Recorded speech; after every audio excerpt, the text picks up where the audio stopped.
할렐루야. 오늘도 주일 예배로 나오신 모든 성도님들을 주님의 사랑으로 축복하고 환영합니다. 잘 오셨습니다. 사랑하는 여러분, 지난 한 주간 평안하셨습니까? 특별히 날씨가 추운데 이렇게 힘써 나오셔서 감사하고 축복합니다. 여러분, 우리 지난주에 창세기 1장 1절 태초에 하나님이 천지를 창조하시니라 라는 이 말씀을 통하여서요, 이 장엄한 하나님의 창조의 역사를 살펴보고 또 이번 한 주 성경 통독을 시작하였습니다. 할렐루야. 여러분 읽고 계시죠? 여러분 포기하시면 안 돼요. 이게 이번 성경 통독은 주일날 안 읽잖아요. 그러니까 밀린 걸 주일날 읽으시면 돼요. 1시간 정도 바짝 읽으시면 한 주 따라갈 수 있습니다. 포기하지 마시고 힘써 함께 읽으시길 소원합니다. 우리가 지난주 한 구절 한 구절 말씀을 살펴보았어요. 특별히 창세기 1장 1절 이 한 구절의 말씀을 우리가 어떻게 받아들이냐에 따라서, 정말 이것을 믿음으로 받아들이면 이 말씀이 우리 인생의 그 프레임을 바꿔주고 우리 존재의 가치가 정말 우연히 태어난 존재가 아니라 하나님의 정말 정밀한 계획 속에서 태어난 창조의 역사의 결과물이다라는 것을 우리가 깨닫게 되었습니다. 우리가 이 사실을 깊이 믿을 때 우리 삶의 가치와 목적과 수준이 완전히 달라진다라고 말씀드렸어요. 창세기 말씀을 쭉 1장부터 30장까지 읽었는데요. 이번 주에는 31장부터 50장까지 창세기를 마무리하고 우리가 출애굽기로 넘어갑니다. 이 출애굽기는 또 하나님께서 한 이스라엘 가족을 민족화하시고 그 당시 가장 거대했던 애굽이란 제국과 맞서 싸우며 어떻게 그들을 무찌르시고 그들을 구출해 내시는지 그 출애굽의 서막을 다루는 부분을 우리가 읽게 돼요. 우선 창세기의 내용을 오늘 마무리하려고 하는데요. 창세기 구조를 간단하게 살펴보면 창세기는 1장부터 11장까지는 창조의 역사를 다룹니다. 그래서 이 세상이 어떻게 시작되었는지 그 창조의 역사, 그리고 인류 초기의 역사를 다루고 있어요. 그리고 12장부터 50장까지는 하나님께서 이 무너져버린, 죄로 인해 무너져버린 이 세상 속에서 아브라함이라는 한 사람을 부르시고 그를 통하여 어떻게 무너진 하나님의 나라를 다시 회복시키시는지 그 내용을 다루고 있습니다. 그래서 아브라함, 이삭, 야곱, 그리고 요셉까지 이 모든 사람들은 다 아브라함의 가문으로 함께 묶어서 이해하시면 간단합니다. 복잡한 내용이 아니에요. 한 가문을 하나님이 어떻게 사용하시고 어떻게 그들을 통하여 하나님의 나라를 회복시키시느냐, 이 내용이 창세기 50장까지 쭉 설명되고 있는 그런 내용이다라는 것이죠. 여러분, 오늘 우리는 일주일 동안 이 창세기 말씀을 통하여서 이 세상이 어떻게 시작되었는지를 깨달은 자들입니다. 그러면 더 이상 방황하고 흔들리는 것이 아니라 나를 지으신 하나님을 의지하여 이 삶을 더 바라보며 믿음으로 나아가시는 저와 여러분이 되시길 주님의 이름으로 축복드립니다. 오늘 우리가 읽은 본문의 말씀은요, 창세기 50장, 창세기의 결론부이면서 성경 전체를 관통하는 하나님의 섭리라는 정말 크고 위대한 하나님의 역사를 가장 아름답게 보여주는 모습이 바로 창세기 50장, 오늘 우리가 읽은 본문의 말씀입니다. 이 거대한 우주를 창조하신 하나님께서요, 요셉이라는 작은 한 사람의 인생을 얼마나 깊이 관여하시고 그의 아픔과 눈물을 다 들여다보시고 그를 통하여 하나님의 뜻을 이루어 가시는지 그 내용을 다루고 있어요. 이 창세기 50장은 크게 세 가지 사건으로 구성이 되어 있는데요. 첫째로는 야곱의 죽음을 다루고 있습니다. 그 믿음의 조상이었던 아브라함, 이삭, 야곱, 그 족장사의 마지막 족장인 이 야곱이 이제 죽음을 맞이하고요. 두 번째로는 이 야곱이 죽은 이후에 요셉과 그의 형제들이 화해하는 장면을 다루고 있어요. 그 사건을 다루고 있고요.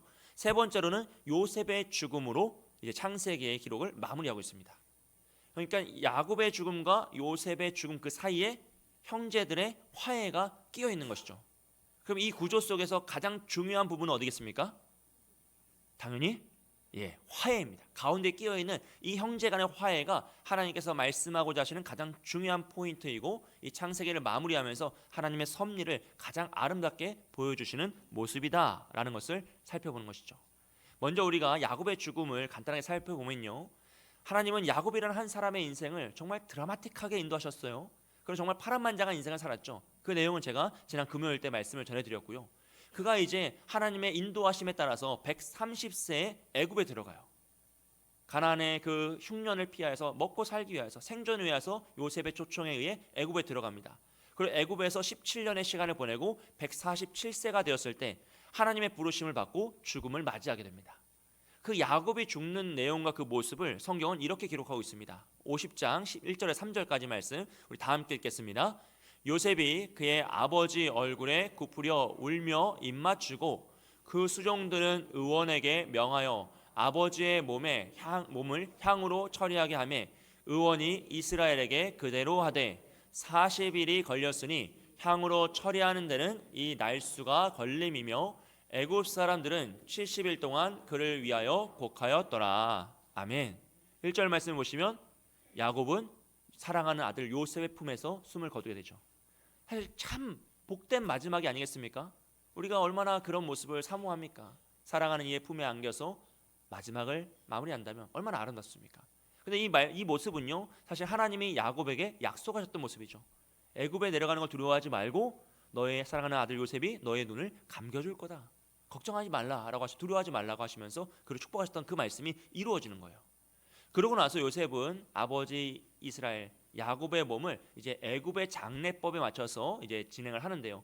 애굽의 장례법은 시신을 향으로 처리하는데 40일의 시간을 씁니다. 그러니까 시신을 미라로 만드는데 40일의 시간을 쓰고 그 죽은 이를 위하여서 30일 동안 애곡을 하는 것이 그 당시의 문화였습니다. 그래서 3절 말씀해 보시면 70일 동안 곡하였다라고 하는 것은 그 시신을 처리하는 40일의 시간과 애곡하는 30일의 시간 모든 걸 포함해서 70일 동안 애굽 사람들이 이스라엘을 위하여서 곡하였다라고 표현하는 그 내용이죠. 하지만 여러분 그 당시에 있었던 모든 애굽 사람이 이런 장례 절차를 따를 수 있었던 건 아닙니다. 이렇게 시신을 40일 동안 정성 들여서 향으로 처리하고 미라로 만드는 것은요, 그 당시에 애굽에서 왕이나 왕족들만 누릴 수 있었던 장례법이에요. 그러니까 야곱이 비록 생존을 위하여서 가나안에서 애굽으로 피신한 존재였지만 그는 그 땅에서 어떤 대우를 받으며 살아갔다는 것을 표현한 것이죠. 왕과 같은, 왕족과 같이 정말 존귀한 자로 대우를 받았다라는 것을 알 수 있어요. 왜냐하면 그의 아들이 요셉이었기 때문입니다. 이건 야곱이 잘해서가 아니라 그의 아들이 애굽의 총리 요셉, 애굽을 다 구원하고 모든 사람을 살리고 그들을 통치하는 지도자였기 때문에 그의 아버지 야곱이 왔을 때, 그의 가족이 왔을 때 애굽 사람들은 그들을 다 환대하고 17년 동안 정말 왕족과 같이 대우를 받으며 살아가며 이 마지막 죽음을 맞이했다라는 것이죠. 근데 여러분 이 요셉은요 항상 예수 그리스도를 상징합니다. 성경을 보실 때 요셉은 예수님과 같은 개념으로 바라보시면 그 상징성을 바라보시면 돼요. 그러니까 요셉이 예수님을 상징하기 때문에 오늘 우리가 왕 같은 제사장의 대우를 받는 것도 누구 덕분입니까? 요셉, 예수 그리스도. 우리가 예수 그리스도를 믿음으로 말미암아서 우리는 그 믿음에 의하여서 하나님의 자녀가 되는 것이고 왕 같은 제사장으로 대우를 받는 것이죠. 마치 야곱이 아들 요셉을 통하여서 대우를 받았던 것처럼 오늘 우리도 예수님을 통하여서 우리가 대우를 받는 것이다. 동일한 원리로 적용되는 그런 모습입니다. 그렇게 야곱이 시신을 다 처리하고요. 요셉은 그를 매장하기 위하여서 가나안 땅으로 이동을 해요. 그 모습을 성경은 이렇게 기록하고 있습니다. 50장 7절에서 11절 말씀인데요. 보시면 요셉이 자기 아버지를 장사하러 올라가니 바로의 모든 신하와 바로 궁의 원로들과 애굽 땅의 모든 원로와 요셉의 온 집과 그의 형제들과 그의 아버지의 집이 그와 함께 올라가고 그들의 어린 아이들과 양떼와 소떼만 고센 땅에 남겼으며 병거와 기병이 요셉을 따라 올라가니 그때가 심히 컸더라라고 합니다. 그러니까 요셉의 아버지 야곱을 장사하러 이제 매장하러 가는 그 길이 애굽의 큰 무리가 한때가 함께 올라갔다라는 그 표현이고요. 그들이 그 매장할 장소에 도착해서 큰 울음을 내리는데 10절과 11절입니다. 그들이 요단강 건너편 아닷 타작마당에서 이르러 거기서 크게 울고 애통하며 요셉이 아버지를 위하여 7일 동안 애곡하더니 그 땅 거민 가나안 백성들이 아닷 마당의 애통을 보고 이르되 이는 애굽 사람의 큰 애통이라 하였으므로 그 땅 이름을 아벨 미스라임이라 하였으니 곧 요단강 건너편이더라라고 합니다.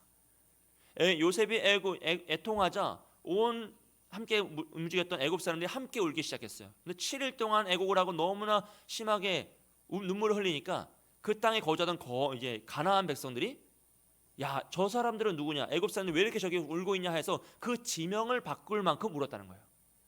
그래서 이 아닷 타작마당을 아벨 미스라임이라고 바꿨습니다. 이 아벨 미스라임은 각주를 보시면 애굽인의 애통, 애굽인의 곡함이라고 기록되어 있어요.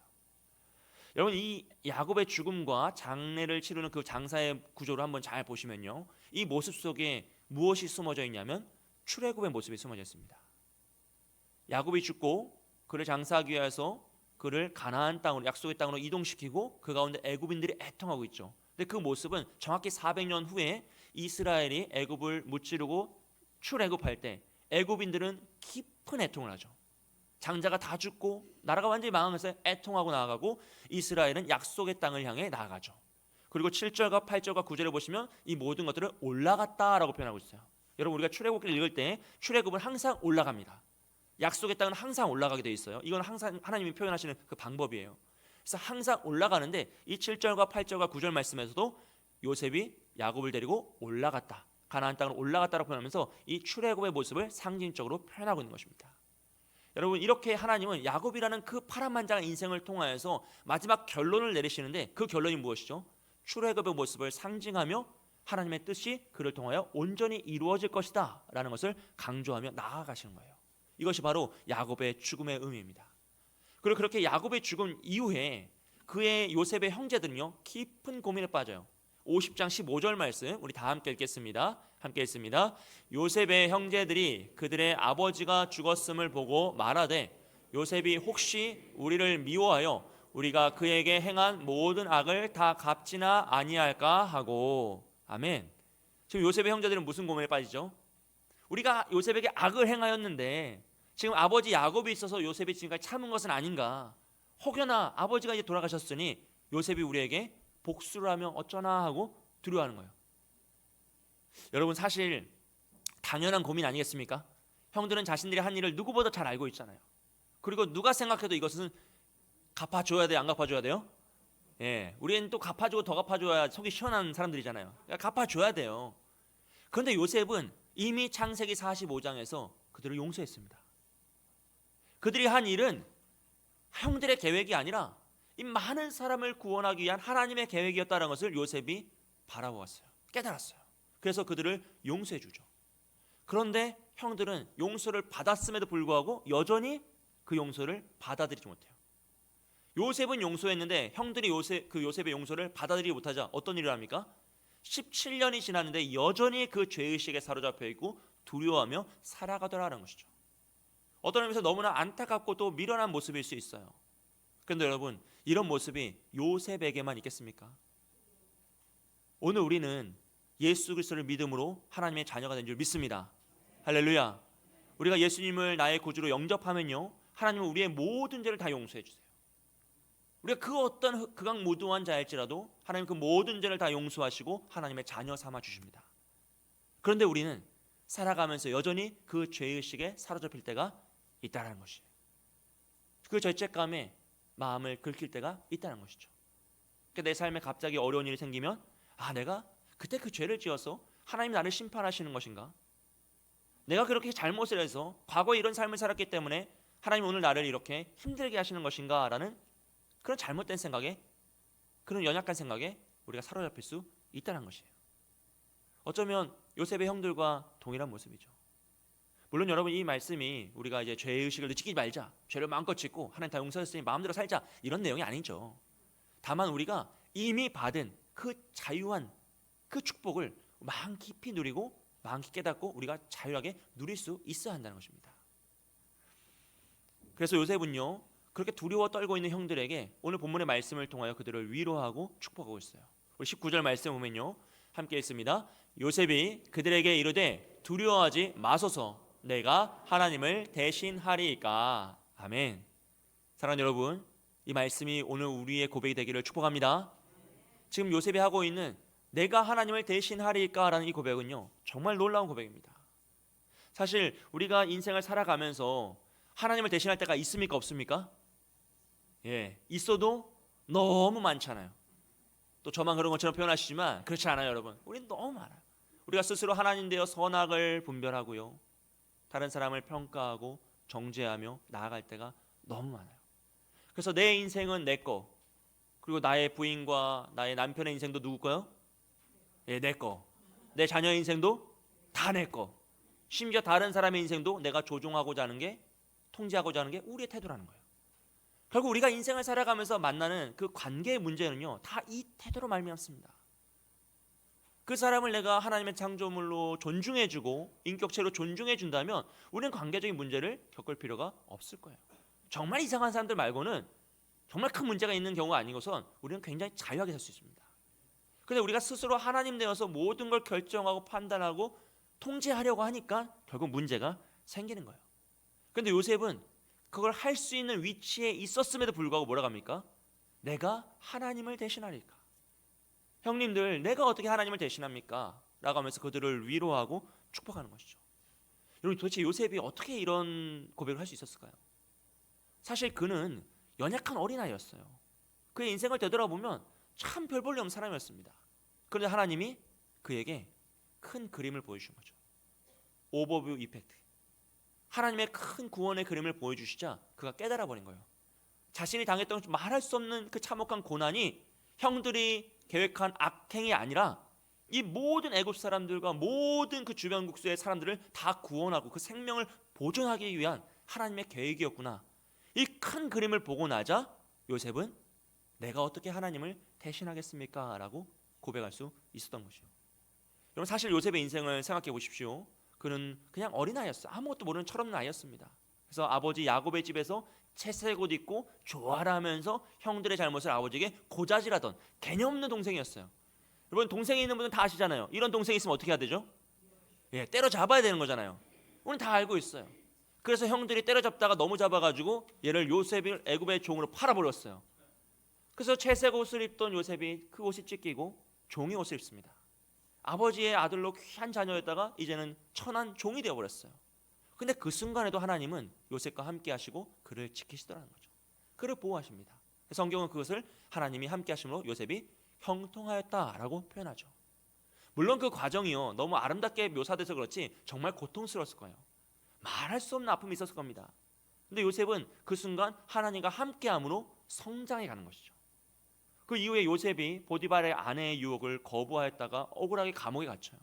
정말 너무나 억울하고 처참한 순간이 찾아왔을 때 종이 옷도 찢기고 이젠 죄수의 옷을 입은 그 순간에도 하나님이 여전히 요셉과 함께 하십니다. 그리고 그를 가르치시고 그를 도우시며 그를 성장시켜 가시죠. 이후에 요셉이 애굽의 왕 바로의 꿈을 해석해주고 애굽의 총리가 되어서 모든 사람을 다 통제하고 가르치고 그들을 지배할 때 그때에도 하나님이 여전히 그와 함께 하세요. 그래서 그를 붙드시고 돌보시며 그를 성장시켜 가시죠. 그리고 드디어 형들이 곡식을 구하기 위해 요셉의 발 앞에 엎드려 납작 살려달라고 빌 때 하나님은 요셉을 깨닫게 하십니다.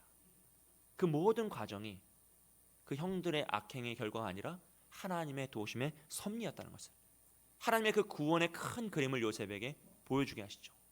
그래서 요셉은 그 큰 그림을 본 자로서 하나님의 섭리를 깨달은 자로서 형들을 축복하고 그들을 위로할 수 있었던 거예요. 그래서 오늘 50장 20절 이런 고백을 할 수 있었습니다. 우리 함께 읽겠습니다. 시작. 당신은 나를 해하려 하였으나 하나님은 그것을 선으로 바꾸사 오늘과 같이 많은 백성의 생명을 구원하게 하시려 하셨나니. 아멘. 여러분, 우리는 사실 이런 시대에 살고 있지 않습니까? 너무나 악이 많은 시대예요. 악을 행하는 자도 많고 악이 이미 가득하고 이 악의 결과로서 우리는 고난을 당할 수밖에 없는, 정말 뜻하지 않는 아픔을 맞이할 수밖에 없는 세대 속에 살아가고 있습니다. 그런데 이 50장 20절에서 요셉의 고백은 무엇입니까? 그 악이 아무리 창고라고 많을지라도 하나님은 그 악을 선으로 바꾸실 수 있노라. 하나님은 그 모든 악을, 내가 고생하고 고난을 당했지만 그 모든 고난을 선으로 바꾸셨다라고 고백하고 있어요. 사랑하는 여러분, 우리 인생에 찾아오는 모든 악이 하나님의 역사로 말미암아 선이 되기를 축복합니다. 그것을 붙잡고 나아가시는 거예요. 이것이 바로 하나님의 섭리입니다. 여러분, 하나님은 우리 인생에서 좋은 일만 사용하시는 것이 아니라, 선한 일만 사용하시는 것이 아니라 악하고 고통스러운 일도 사용하십니다.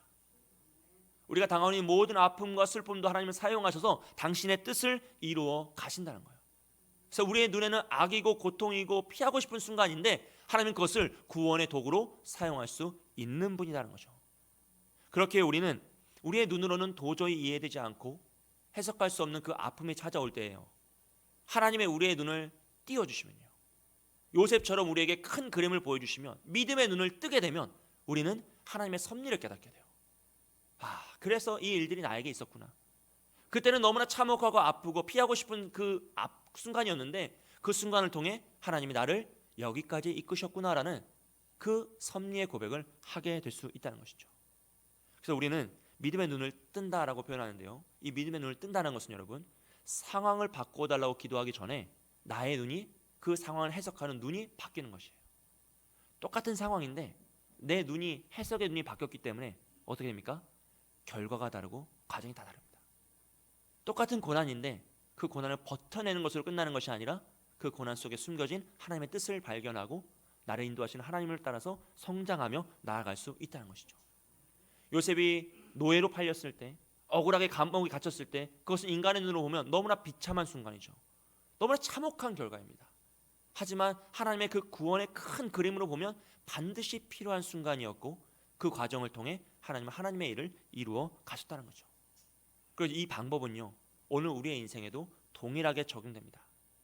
오늘 우리가 당하고 있는 모든 아픔과 슬픔들, 우리 인생에 갑자기 찾아와 버린 그 고통의 순간들은 정말로 내가 그냥 온몸으로 맞아서 감당하고 버텨내는 그런 아픔이 아니라 그 아픔 이면에 하나님의 얼굴이 숨겨져 있다는 것이죠. 정말로 그 세상을 창조하신 창조주 하나님의 그 정밀한 계획과 섭리의 계획이 다 숨어져 있다는 것입니다. 여러분, 우리가 지난주 읽었던 창세기 1장부터 30장까지 말씀을 한번 생각해 보시기 바라요. 이 모든 말씀 속에서 사실 하나님의 역사가 이해되지 않는 순간이 많지 않습니까? 도대체 왜 이렇게 하실까? 우리가 납득이 되지 않는 순간들이 사실 많아요.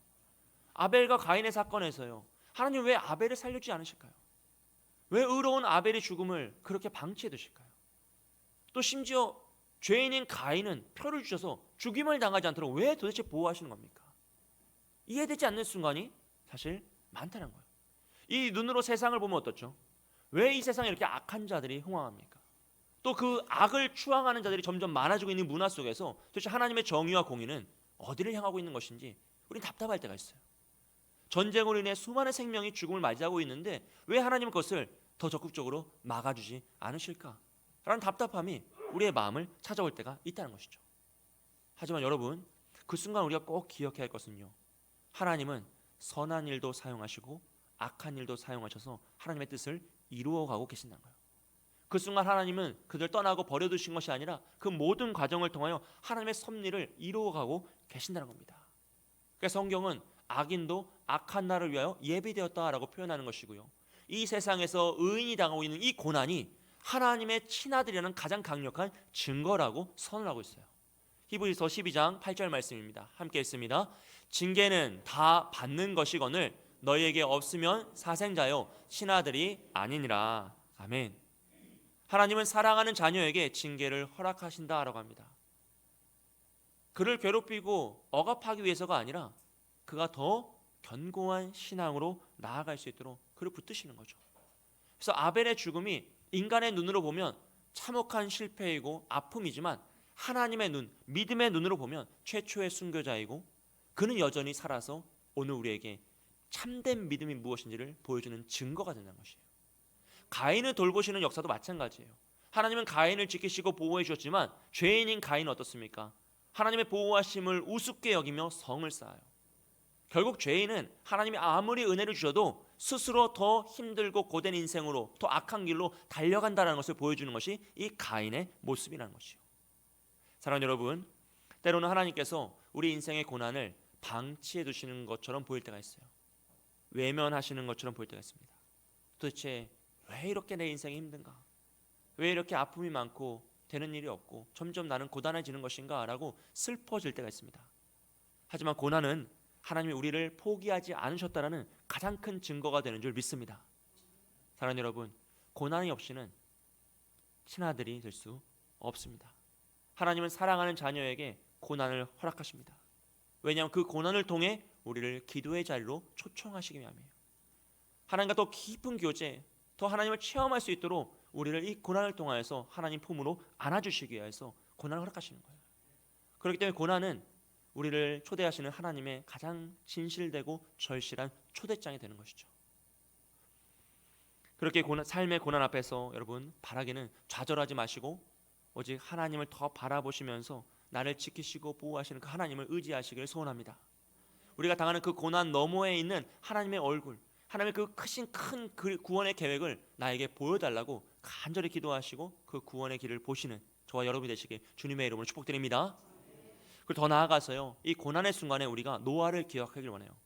여러분, 노아라는 사람은 비가 오지 않는 수십 년 동안 매일 매 순간 방주를 만들어요. 그는 특별한 기적을 일으킨 자가 아니라 자신에게 주어진 사명을 매일 매 순간 충실하게 감당한 사람입니다. 어떤 의미에서 너무 반복된 일상이고 또 무료한 일상일 수 있어요. 성경에 다른 그 무엇보다 더 큰 역사이지만 사실 그 역사를 준비하는 과정은 사실 참 어렵고 힘든 고된 일입니다. 근데 노아는요, 그 모든 시간을 묵묵히 감당하는 것이죠. 이것은 우리의 삶도 마찬가지입니다. 우리가 고난을 당하고 아픔을 맞이하고 삶의 곤광을 만났을 때 우리가 해야 할 것은요, 특별한 기적을 일으키는 것이 아니라 우리에게 허락된 사명을 충실히 감당하는 거예요. 매일 매 순간 내가 해야 할 일을 감당하면서 포기하지 않고 끝까지 그 길을 믿음으로 걸어가는 것이죠. 성경 통독도 마찬가지입니다. 우리가 여러분 성경을 읽는다고 해서 갑자기 우리 삶에 있는 모든 문제가 사라지고 기적이 일어나는 것이 아니에요. 하지만 말씀을 읽어갈 때 우리 말씀의 반석이 세워지고 구원의 방주가 완성될 줄 믿습니다. 매일 밤 10시에 우리가 단 10분의 시간을 쪼개어서 교회를 위하여, 환우를 위하여, 가정과 다음 세대를 위하여, 나라 민족을 위해서 기도하며 나아가는 것도 마찬가지예요. 그 기도를 한다고 해서 정말 특별한 이벤트가 생기고 엄청난 역사가 일어나지 않더라도 우리는 꾸준히 그 기도를 해나가는 것이에요. 그럴 때 기도의 반석이 세워지고 하나님 믿음의 역사가 일어날 줄 믿습니다. 여러분, 특별한 기적이 아니라 우리에게 허락된 그 일상을 우리가 믿음의 열매로 고백하며 나아갈 때 우리는 하나님의 얼굴을 바라볼 수 있어요. 왜냐하면 고난은 하나님의 그 숨겨두신 변장하고 찾아오는 축복입니다. 고난은 하나님의 축복을 변장시켜서 우리에게 보내주시는 거예요. 그 고난 가운데 우리가 포기하지 않고 매일 매 순간 나에게 허락된 그 사명을 감당하며 나아갈 때 하나님 우리를 하나님의 얼굴을 바라보게 하시고 하나님의 그 큰 구원의 그림을 깨닫게 하심으로 우리가 좌절하여 넘어지는 것이 아니라 더 힘써 하나님을 의지할 수 있도록 도우실 줄 믿습니다. 그래서 우리는 그 순간에 여러분 꼭 말씀을 붙드셔야 돼요. 창세기 24장에서 이제 이삭이 들에 나아가 묵상하였다라는 표현이 성경에 처음 기록됩니다. 묵상이라는 단어가 처음 사용되는데 이 창세기 24장은 어떤 상황이냐면 이삭의 어머니 사라가 죽어요. 그 앞에서 죽고 자신의 아내가 될 사람을, 부인이 될 사람을 데리러 종이 떠나간 상황입니다. 그러니까 사랑하는 어머니의 죽음과 결혼이라는 인생에서 가장 큰 그런 상황을 맞닥뜨린 그 이삭이 무엇을 했습니까? 들에 나아가 묵상을 하더라는 것이에요.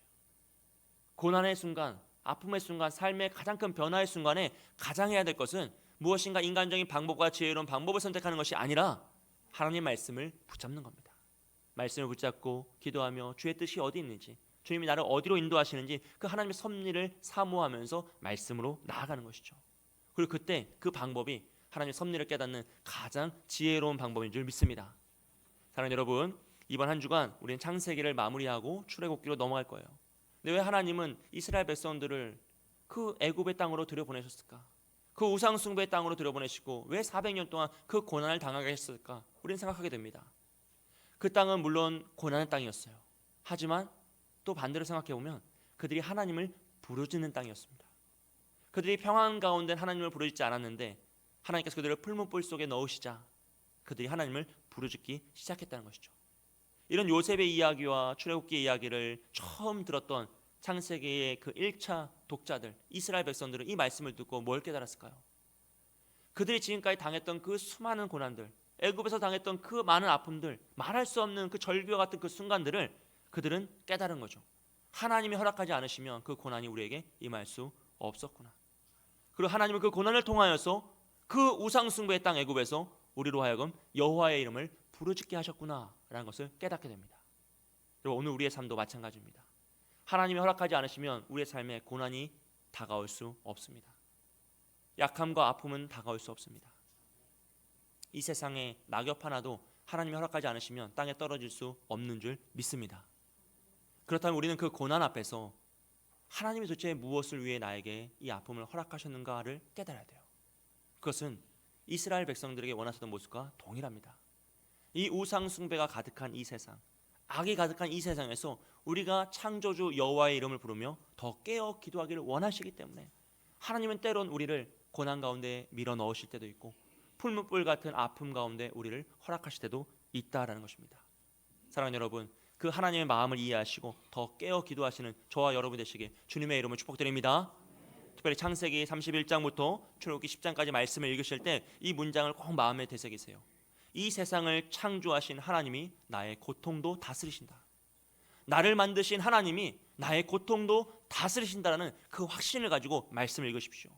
그럴 때 우리는 우리의 인생이 우연히 이 세상에 태어나서 태풍 가운데 떠밀리는 조각배가 아니라 하나님의 창조의 목적에 의해 태어나서 하나님 원하시는 그 목적지를 향해 나아가는 거룩한 항해가 되는 것입니다. 주님은 우리 인생이란 배의 항해사가 되시고 우리의 인생을 주님이 원하시는 그 목적지로 한 걸음 한 걸음 인도해 가실 줄 믿습니다. 그러므로 고난 앞에서 여러분 좌절하지 마시고 요셉처럼 하나님의 섭리를 선포하며 오직 하나님의 도우심의 역사, 하나님의 은혜의 역사를 사모함으로써 한 걸음 한 걸음씩 나아가시는 저와 여러분이 되시길, 승리하는 여러분이 되시길 주님의 이름으로 축복드립니다. 이제 함께 기도하겠습니다. 말씀을 잡고 기도할 때 하나님 나에게 믿음의 눈을 뜨게 하여 주옵소서. 믿음의 눈을 허락하여 주옵소서. 그래서 이해할 수 없는 삶의 고난과 어려움 뒤에 숨겨진 하나님의 선하신 손길, 하나님의 얼굴을 보기 원합니다. 그 큰 구원의 역사를 내가 보기를 원하오니 하나님 나에게 깨닫게 하여 주시고 특별한 기적보다 더 위대한 매일의 말씀과 기도와 순종을 통해 물질과 성공이 우상이 되어버린 이 세상 속에서 창조주 하나님의 이름을 부르며 더 깨어 기도하는 우리가 되게 해달라고 우리 자신을 위해서 기도하시고 특별히 병마와 싸우고 있는 모든 환우들을 위로하여 주셔서 그들을 붙잡아 주셔서 병마가 그들을 낙심시키지 못하도록 좌절하지 않도록 주님 붙잡아 달라고 우리 환우들을 위해서 우리 자신을 위해서 함께